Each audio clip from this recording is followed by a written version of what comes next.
I have an agreement with Kathy that she will select the best question on data ethics, not on cats and dogs and other things, but the best question on data ethics for a complimentary copy of a book from Dana South Africa. We'll be sending it to you. So really, I'm hoping that Kathy will enjoy the engagement. Kathy, I haven't really asked you, do you want questions afterwards or during? What's your preference? I am actually a very informal speaker, so if we want to have this as a conversation, interrupt me at any time with questions. I actually enjoy it that way. Fantastic. All right, great. So I can see Paul and Mark's really interested as well in getting the book. Fantastic. Kathy, all yours. Thanks again so much for joining us and sharing. We really appreciate it. All right, so hopefully you guys are seeing my slides now, correct? We can. Okay, excellent. Then moving right along. Like I said, interrupt me at any time with questions. I enjoy it. So let me just tell you a little bit about myself and in terms of context. I am a public sector data practitioner, specifically in the US. So a lot of my anecdotes and examples will be US based, but when it comes to the actual framework, it has a much wider applicability, or at least that was my intent. In the United States at the national level, we are really kind of far behind Europe and Canada when it comes to a data governance and data privacy regime. So it actually lends itself, the circumstances and the environment lends itself to a lot of sort of ethical scenarios, and we'll go through them, a few of them, and I go through a lot of them in the book. Another thing you need to know is that I am not a techie. My degrees are, my undergraduate degree is in English literature and my advanced degree is in international affairs. So I really come at data governance and data ethics, not from the IT or technical perspective, but rather from the policy perspective. If you've been to Dataversity conferences on data governance, I've spoken a lot at Dataversity conferences. I really have to thank Tony Shaw and Dataversity for allowing me that platform. Do a lot of training, and this is my first book. I have not written one before, so that's kind of the, you know, my general background. So why did I write it? You know, about 12 years ago is when I really started going to a lot of data governance conferences, and as I went to the conferences, I noticed something. And as I read data-related articles and blogs, I also noticed something. And then when I was reading and listening to mainstream news, I started noticing things, and things started coalescing in my head. What I noticed was that first, almost all data-related projects and outlook pieces, at least initially, particularly in the early days, were focused on monetizing data and digital transformation to save money and effort. And I thought those things, not that those things are not important, but it seemed that the conversation really was sort of incomplete. There were increasing media reports about the misuse of data or simple lack of consideration. It's not that people were intentionally misusing data, it's just that they proceeded without considering what the implications were, because people tended to get so excited about what the possibilities were for leveraging data that they forgot about you know, asking the questions about potential negative impact. I spoke to this lady. And then when data ethics was mentioned as a topic, it was almost always limited to the realm of sort of data protection or data privacy. Again, I don't want to minimize the importance of data privacy, but from an ethical standpoint, I also felt that was an incomplete conversation. You could be very mature in your privacy practices and your privacy protection, but still have ethical gaps. And so that's really the approach and the thought process that I entered this book writing project with. So how did I actually approach the writing? I already had a lot of practice thinking about and writing and implementing policy for data collection and handling. So I had a lot of background in that. And then I have just from my own thought processes. I have sort of a predisposition toward reasoning by analogy. So I naturally gravitated towards stories and examples from news reports and personal experience. So if you read the book, you will find that the narrative is very much scenario based. There aren't a lot of graphs and charts. In fact, there are no graphs and charts. There are some call out boxes in the book, but you know, my approach was more telling, you know, a storytelling narrative rather than a data visualization narrative. I also had a network of individuals that I had talked to over a period of years about the shoulds rather than the cans of data collection and handling. So in several cases, I just called them up and asked if they would be willing to be interviewed about specific topics in the book. So there are some direct interviews with data practitioners in the book as well. So it's very much a casual conversation as much as anything in the book itself. So when I wrote the book, you know, what did I hope to accomplish? Here's the thing that you need to understand about data ethics as I approach it. It's not about providing the right answer. So if you go into this looking for a compliance checklist, you're not going to find it. It's more about how to ask the right questions. So, you know, when we talk about what are the right questions to ask in a data related project, not what the right answer is, because to be honest, the right answer may change depending on a lot of different factors. So what we really want to talk about is an ethical framework, and what that overarching ethical framework is, we're going to discuss in just a few minutes, because I have like 5 dimensions of data ethics that I sort of pulled out of all of these stories and coalesced into sort of a framework of how to approach data ethics, particularly in a democratic society. And when I say democratic society, I don't just mean public sector organizations. I also mean the guardrails and the limits that should apply to private sector organizations in a democratic environment. And also, this is by no means a definitive work on data ethics. It's very much, the data ethics conversation is very much in media res. We're in the middle of some really sea changes in how we look at data ethics. So this is not a definitive work. It's the start of what I hope will be an ongoing conversation. So what are the dimensions of data ethics that I kind of came up with when, as I pulled through all of these stories and the interviews, what were some of the things that I pulled out that should apply to ethical data practices in a democratic society? Well, the 5 that I came up with, and you'll notice if you have a background in data quality, when you think about data quality dimensions, like the Wang-Strong framework or Danette McGilvrays, or, you know, there are several different frameworks of data quality. This intentionally sort of mirrors dimensions of data quality, but specifically for ethics. So the 5 that I came up with were transparency, accountability, analytical rigor, protection, and fairness. And those, again, not necessarily exhaustive. If you have others that you think of as we talk, I think we should pull that thread. So what do those mean?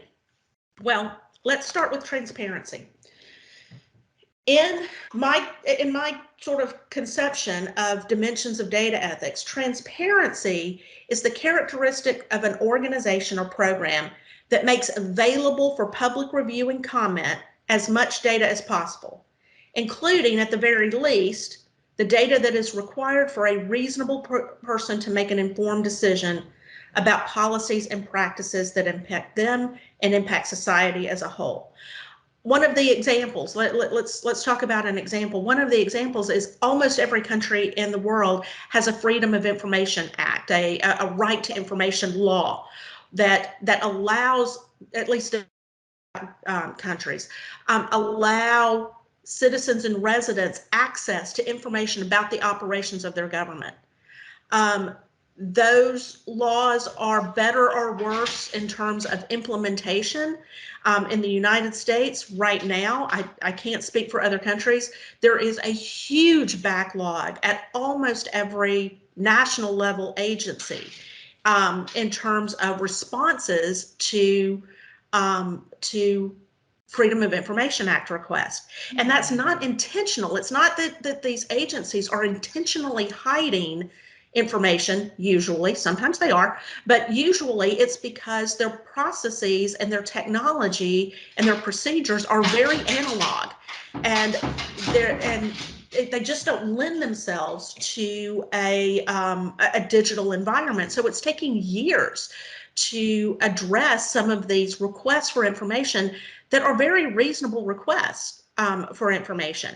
And so that to me is actually a data ethics misstep. It's a data ethics problem, because in a democratic society, if the people in your country do not have sufficient information to make informed decisions about the operations of their government, that constitutes a potential data ethics a potential problem in your data ethics practices. Does anybody want to talk about that in a little more detail? Do you have any examples, or do you have any thoughts about data ethics? Because this is a dimension of data ethics that has nothing to do, or very little. I mean, we can argue about it, but in terms of what needs to be kept private. But this is not about protecting your data. On the contrary, this is about what data you put out. And so that is really, transparency is a really important data ethics conversation right now, I think. Yeah, so Kathy, I think I've got some feedback. Yes. Okay, so we are doing in Saudi Arabia, they've got what they call the NDMO, and the NDMO is the National Data Management Office that's regulating 15 domains of data management, and freedom of information is one of those. And we've just completed the first phase of delivery on this, and I think you're very right in terms of what this allows us to do, and the distinction that we had to make when we were defining these policies. The first one was people say, right, that's almost the same as a data subject request for information. So if a data subject comes along and says, I want you to share everything you have of mine. This is not that situation. This is more about understanding what information a ministry or an authority is collecting on citizen behavior or development. And then so that was the first thing, that was almost the simplistic one, but the next one goes to say, well, if that authority has been tasked with certain development, for example, providing basic housing, then there could be a level of measurement in terms of well, how well are you doing? What you're presenting on your website compared to what the data is saying, and the request for data, there were quite a bit of differences in that. So it took us a while to position that, but I really like your approach of providing data transparency. Well, and one of the examples that I actually mentioned in the book is that in the United States, there was a Freedom of Information Act request for all of the development data for the Pfizer vaccine, anti-COVID vaccine, from the Federal Drug Administration, and the FDA was the Food and Drug Administration was more than happy to provide it, but they said, well, we're going to provide 500 pages of the highest priority information now, and then we're going to do 500 pages a month from now on. Well, that fit with their policies and procedures, but at that rate, it was going to take them over 50 years to reply to that Freedom of Information Act request. Well, that's not rational. That is an analog process that no longer fits. Our technical ability to do something will almost always outstrip our ethical ability to deal with it, and this is a real example.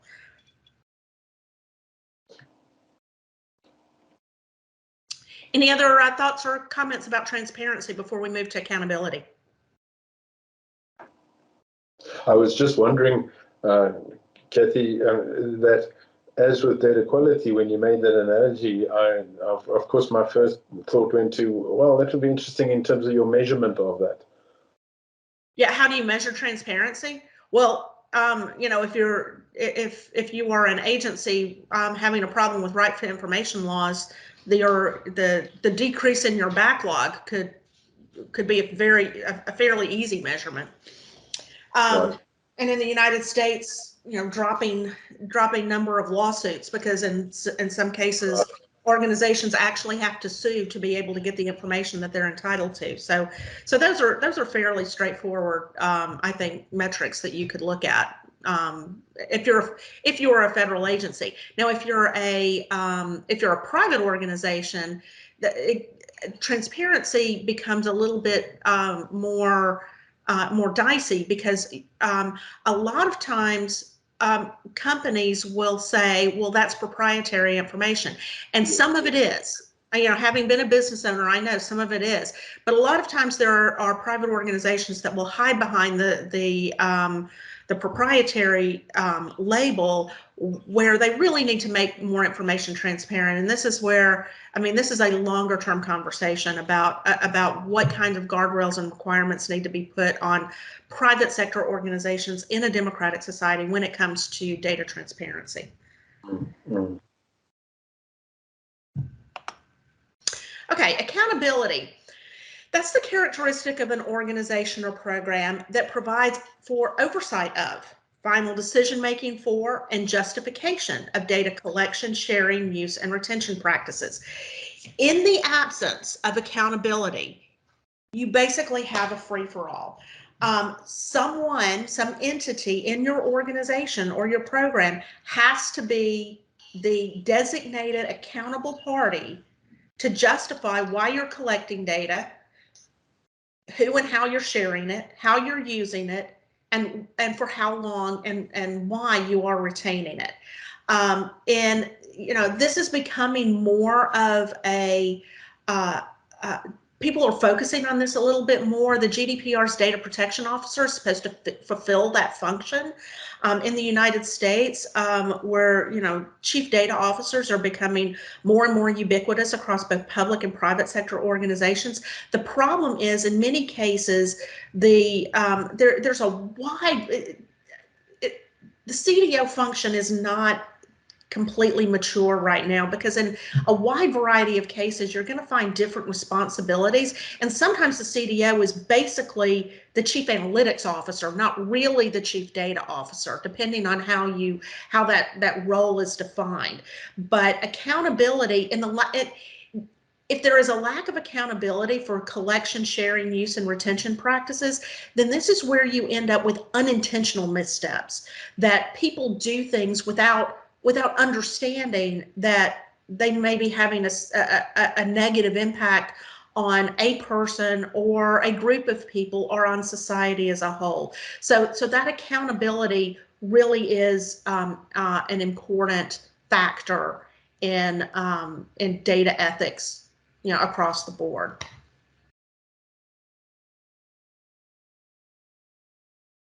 And a real, you know, I would, in terms of measuring accountability, I would look at, I would link that up with the maturity of your data governance program. So if you know, if you're looking at the at data management maturity, some kind of model, the CMMI or the IBM model, or, you know, there are a few. You know, the accountability of, in data ethics terms, could probably line up pretty closely with increasing maturity of your data governance program. Colin has a question. Colin? Yes. Thanks, Kathy. Yeah, I see Howard, you posted it over there. I was going to ask, how does the accountability factor play into, we can call it data ownership?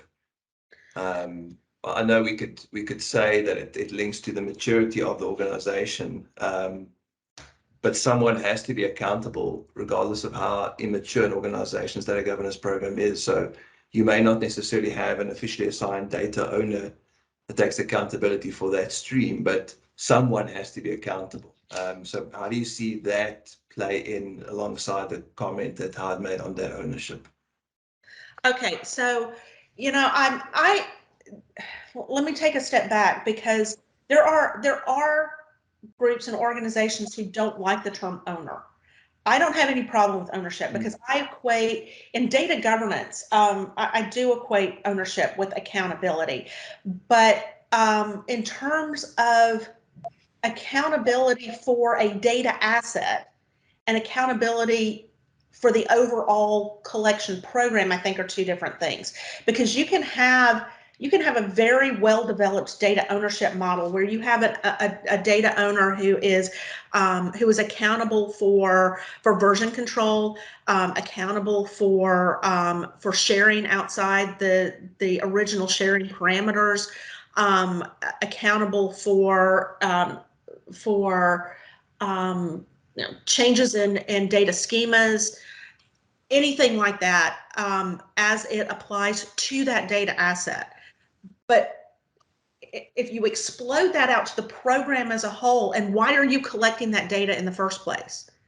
And how long are we retaining data as an organization from the standpoint of risk mitigation? And when we get to analytical rigor, we'll talk about retention again. I think that you can have well-developed data ownership at the data asset level without having well-developed accountability at the program level. Does that make sense? Yeah, it does make sense. And I also don't necessarily have a problem with data ownership, but I've started using the term custodianship, or almost like a trustee, because you're ultimately caring for that data on behalf of someone. It's not yours. But be it as it may, it speaks to accountability and assigning someone specific to take responsibility and accountability. But yeah, it does make sense. Thank you. Yeah, I like trustee. Trustee is a custodian. There are those that use data custodian to mean something else. It's sort of a technical data steward type role. I've actually I actually told Deborah Henderson, who was the editor of DMBOK version 2, why they didn't go into more detail about specific roles and responsibilities in the DMBOK, and she said that nobody could agree. So so that's kind of it. DMBOK is kind of a little bit silent on specific roles and responsibilities. I think so we're left with sort of making it up as we go along. But yeah, I think that you do need a well-developed data ownership, data trustee sort of role and responsibility. I think that that's critical to a data governance program, but there are other things in the data governance program maturity, like a business glossary, practices that are, if you're at level 3 in data governance maturity, then you have, and above, then you have practices and procedures that are enterprise wide. And so that would be sort of at the programmatic level rather than trusteeship of specific data assets or specific data domains, if you will. And then maybe a last question on accountability. There's certainly quite a few corporate governance issues that talk about the fact that accountability rests with the fiduciary duties of the executives and cannot be allocated, or people can't delegate accountability, only responsibility. Right. Right. Yeah, and I think a best practice is to have an accountable party, and you can have multiple responsible parties, but yes, accountability needs to reside, in the. I mean, fiduciary is I'm not sure. I can't think of a better word, but I'm not sure it completely captures what I'm going for. But yeah, I mean, in the absence of a better term, it should reside with whoever has fiduciary responsibility. Right. And if you have a data privacy law like we have called Papaya or GDPR, they appoint a person to the role of information officer that has that accountability. Exactly. Yeah, yeah. Exactly. So what do I mean by analytical rigor? This is where we get into something like publication ethics. And this, I think, is a topic that is really ripe for significant increased maturity, because I see problems with this almost across the board.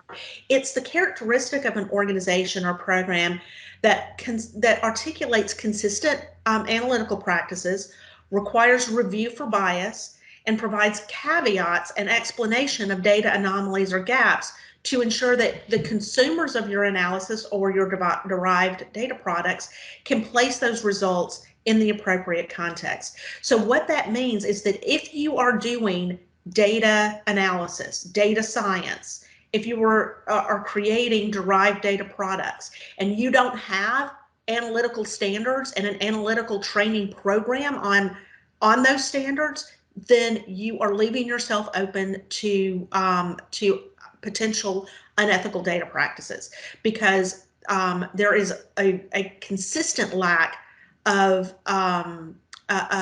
citation standards in citing data sources. Often, and this is where we're going to get back into retention, often there are organizations that will do their data analysis and publish their results, and then the data goes away. You can't recreate it. You can't verify the results because there's no way to access the data upon which the analysis was produced. And so that to me is a publication ethics problem. There are times when people will, and this is really this is very, very interesting. When one of the stated goals of a lot of data governance programs and data quality programs is allowing for the reuse of data over time. I think that's a great goal, but from the standpoint of analysis, that is by definition post hoc analysis. What do I mean by that? What I mean by post hoc analysis is that the data are already, it's outside the scientific method.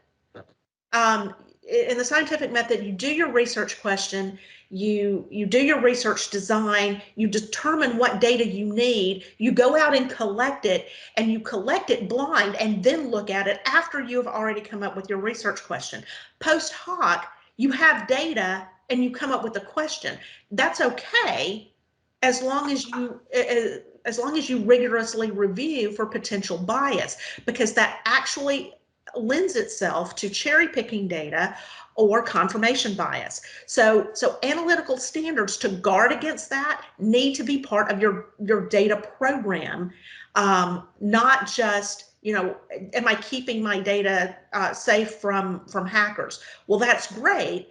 But when you use the data, are you using it ethically? And that really goes to sort of publication ethics and analytical rigor. I think this is really, really important, because people will say, well, people put out data results based on data and say the data don't lie.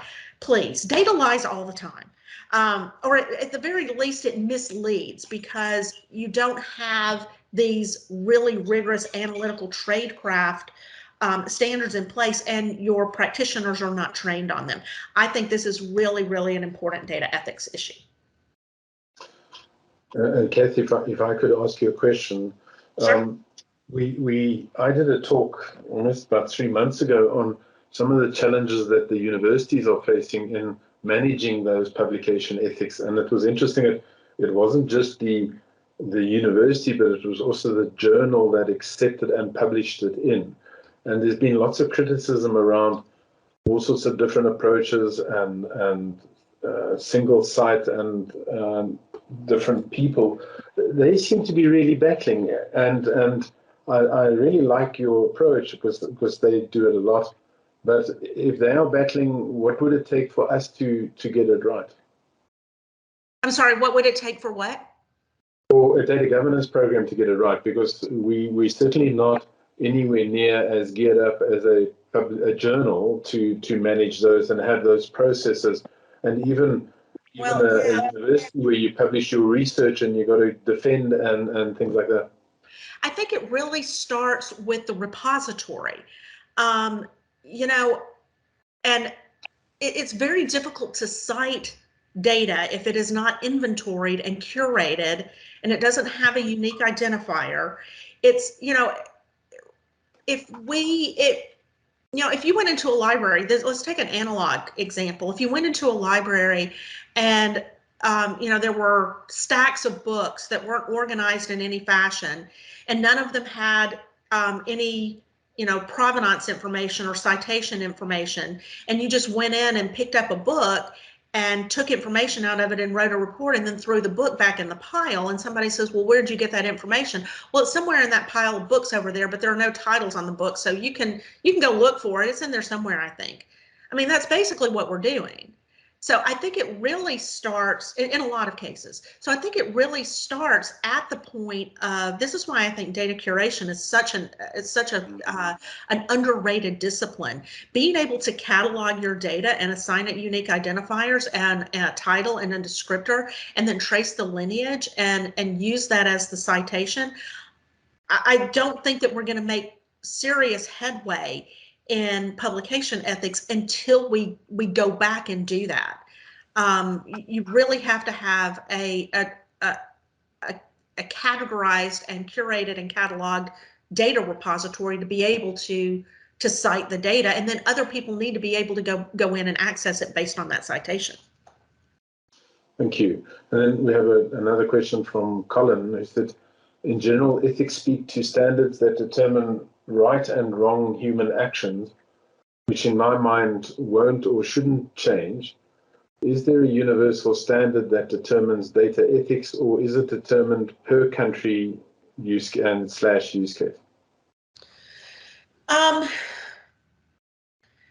So ethics in general is really defined as determining what's right and what's wrong. But I don't think it's as simple as this answer is right and this answer is wrong. I really do think that I don't want to say that my approach to ethics is entirely situational, but right and wrong might not change, but how we approach it might. Colin, if you would hold that question until at the very end of this presentation, I'm gonna read a short excerpt from the book, and I'd like for you to maybe re-ask that question after I read that excerpt, because I think it might apply to kind of what you're getting at. So if you don't mind, would you hold that one until the end? Perfect, thank you. Okay. So protection. Now this is where we get into what most people think of when they think of data ethics, is how are we protecting the personally identifiable data that we collect on people, which is important. But protection is not just the protection of personal information in the organization's possession. I define protection also as the protection of the subjects about which that data is collected. So informed consent is part of protection. It's not just about protecting the data. It's about protecting the people about which the data refers, to whom the data refers.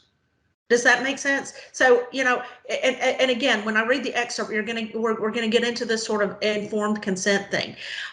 There was a Wharton Business School study on ethics years and years ago that I thought came up with something that was really very interesting, is that the further removed people are from the subjects of their collection, the more likely there is to be ethical missteps. So when we start thinking of personally identifiable data simply as data points and not as people that those data points refer to, that's when you can get into ethical trouble. You have to, when you have personally identifiable information, the reason why it's sensitive is because there are people at the other end of it. So we really need to consider not just the protection of the data, but the protection of the people. And that's part of data ethics as well. Anybody want to take issue with that? Okay. All right, the last dimension of data ethics that I define, and I don't know if I'm going over time, Howard. If I really start going over time, you can tell me to wrap it up. Is fairness, and that's the characteristic of an organization or program that allows for multiple perspectives to be considered in the collection, sharing, use, and retention of data, particularly in downstream reuses of data for which the data was not originally collected. And this becomes a real issue when proxy data sets are being used, particularly for AI and machine learning purposes, because when that proxy data set, if it does not, is it fair to use someone's zip code as a proxy for their ability to repay debt? This is something that is really important, and who is at the table when those decisions are made? This is not to say that people with the dominant viewpoint are intentionally or maliciously trying to leave people out. That's not what I'm saying at all. It's just that the dominant viewpoint tends to think that its viewpoint is universally acceptable or accepted or applicable, rather, that its viewpoint is applicable across the board, and that's not always the case. So having multiple perspectives in data collection, sharing, use, and retention practices and policies and procedures is really key to a mature data ethics practice. And I'm assuming when you use the term use, that's sort of where we get into the machine learning as well. So it's not just the reporting, but also the enhancing of that. Yeah, I can really recommend, Kathy O'Neill's book, Weapons of Math Destruction, Yes. MATH. Yes. It's a really good book that kind of goes into how, the reuse of data and the reuse of algorithms for purposes for which they were not originally designed can have negative impacts that were not foreseen. So this kind of consideration really those questions need to be asked in the design of the program, not after the fact. Yeah. So it's like an ethical impact assessment, not just a privacy impact assessment. It's Exactly. Yeah. Exactly. Any other questions about that? Okay, because I'm going to give you a quick excerpt from the book to sort of give you a sense on how the book is written. And it's from the chapter that's entitled Ensure Domestic Tranquility. Just a little bit of an aside. Like I said, I'm American. My perspective is very US based, and the chapters are structured along the structure of the preamble to the US Constitution.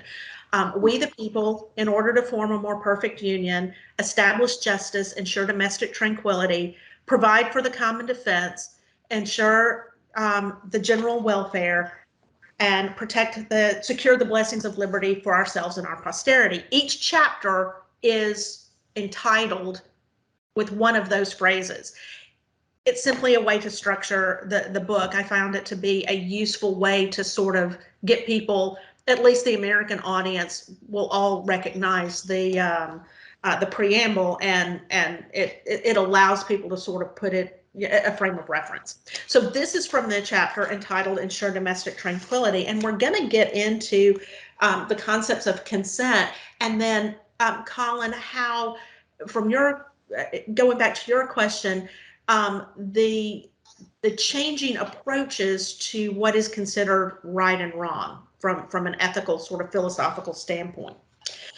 So to do this, let's imagine that you were a seamstress that lives in 19th century New York or Chicago. You're required to work 16-hour days with one bathroom break in an unventilated warehouse. The garment factory owner notes that people voluntarily agree to these work conditions and are free to leave and work elsewhere if they do not like the conditions of employment. But every garment factory in the city has the same conditions because there is neither a legal requirement nor business incentive to do otherwise. Do you, the seamstress, actually have a choice, and are you actually providing consent for these conditions?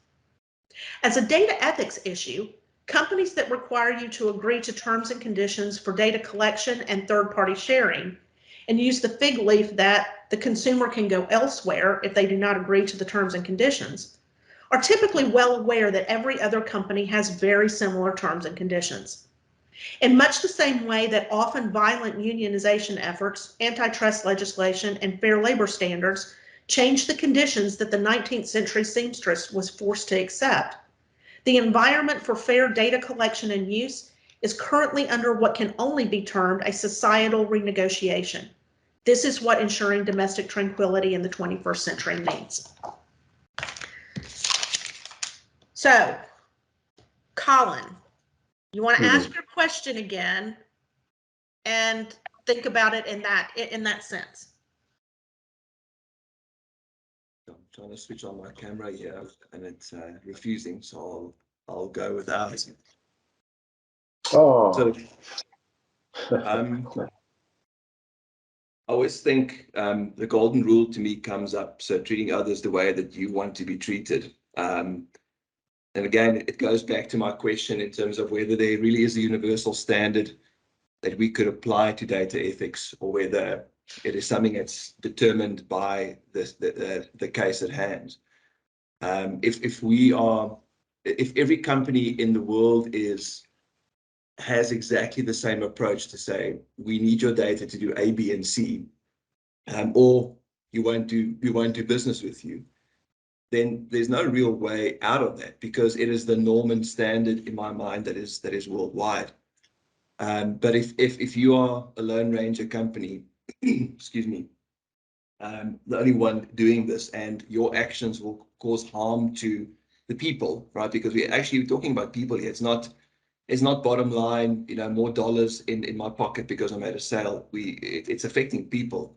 Yeah. If my actions are negatively going to affect the person, and negative is also subjective to a few things. But if it's going to be negatively impacting a person, I would say it's wrong. So yes, it's situational.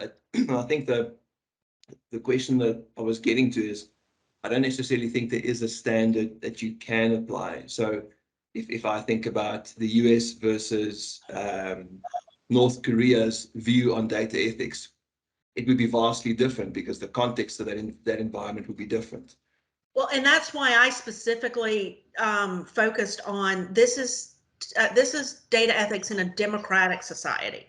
So, so sort of an assumption in that inherent assumption is that these are ethical considerations to be taken into account in a system of government where the government is accountable to the governed. In situations and in governments, and I'm not gonna pass judgment on other political systems, not in this forum for sure. I mean, I have my own personal opinions, of course, but this book will not apply to those situations. If the government is not accountable to the governed, then these standards typically will not apply. So that's sort of an underlying assumption by which you have to filter all of the other recommendations and thoughts. If I could add something, Colin, it has been recognized by the OECD and ODI that the definition of right is not consistent across the world, irrespective of democratic or not.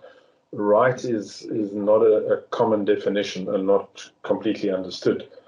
So there is a drive to have a more global definition of right that one can operate by, and especially with respect to data collection. And in the book that Kathy O'Neill and Dara put together, what they are trying to say is we have to move away from ethics that are dependent on the individual to ethics that are defined by the organization. And that's exactly what Kathy is saying in terms of getting your maturity level. When we have data quality could be dependent in ad hoc way on the individual or the expertise, whereas defined is it's common. So the idea for ethics is not to be dependent on individuals, Because even, you know, even in South Africa, we would have a different view of what's right. You know, So I do use a definition of social rights or societal rights that I took from the UN High Commissioner for Human Rights. But even that is open to interpretation from different perspectives. And that's why I try not to give a specific right answer. At the end of every chapter in the book, there are a series of ethical questions. Like, for example, the Ensure Domestic Tranquility chapter that I just took the excerpt from. Some ethical questions are, for example, if you provide online services and applications, are you collecting more information than is necessary to provide the specific service? If so, why? And do the users know that you are collecting it and what you are doing with it? If the answer to that last question is yes, we disclose all of that in a 20-page terms and conditions document, then change your answer to no. So, so these are like questions, and it might be, no, we don't disclose it, but this is why. We are a national security agency. We don't disclose to users what we're collecting on them because we're a law enforcement agency.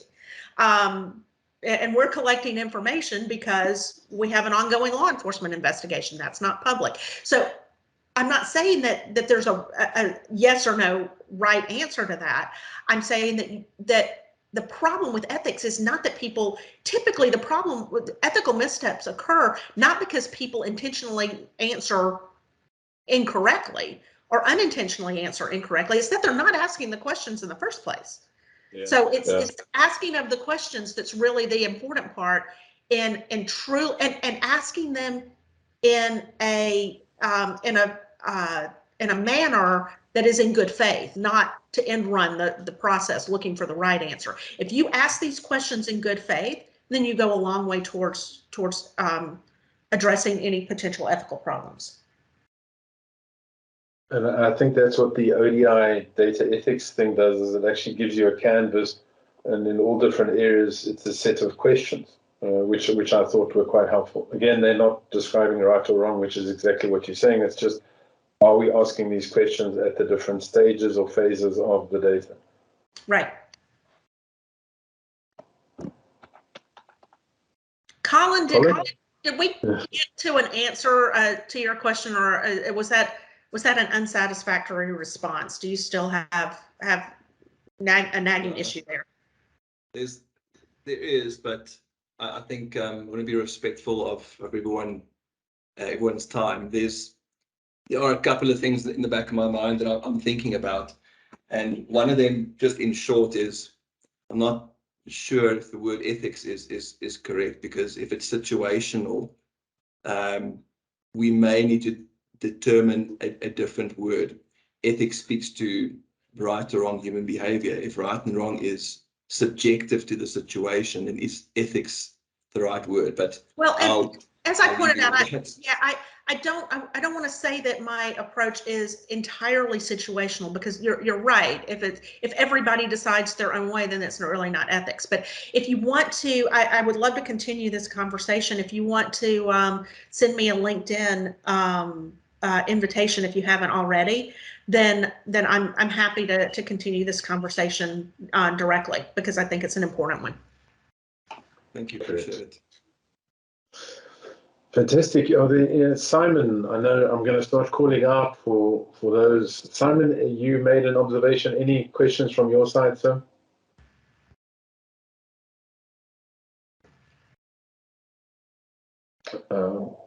Hopefully I haven't put you under too much pressure.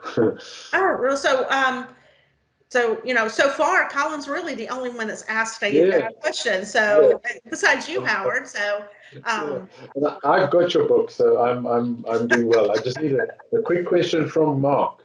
Mark Nolte. He's just doing a quick look up on Darragh O'Brien's ethical book. Yeah, so thank you. You read my mind. I have this one, and I found it a bit tough reading. I mean, I love Darragh. Don't get me wrong. Well, Catherine and Darragh are both PhDs. So they're academics. I like when I that. actually pitched the book to Steve, I said, you know, because I've got that book too. I said that I'm going to take kind of a different approach. Yeah, no, I get the impression, I liked your little excerpt that you read. I get the impression it's going to be a bit more approachable because you know, I have the book. I have to have the book because this is my practice, not ethics specifically, but just all things data. To be well-rounded, I got to do this. But I have trouble recommending it to my client. Here, go read this, right? That's not helpful. I have to give them read page 151 and 152 of this book. So I just sent a note to Steve Holberman to confirm he's going to be in Washington. Right. Any other questions, Simon? Then we have Ramuth or Rendandi. Anybody else? All right. I think it's an easy answer, Kathy. Yep.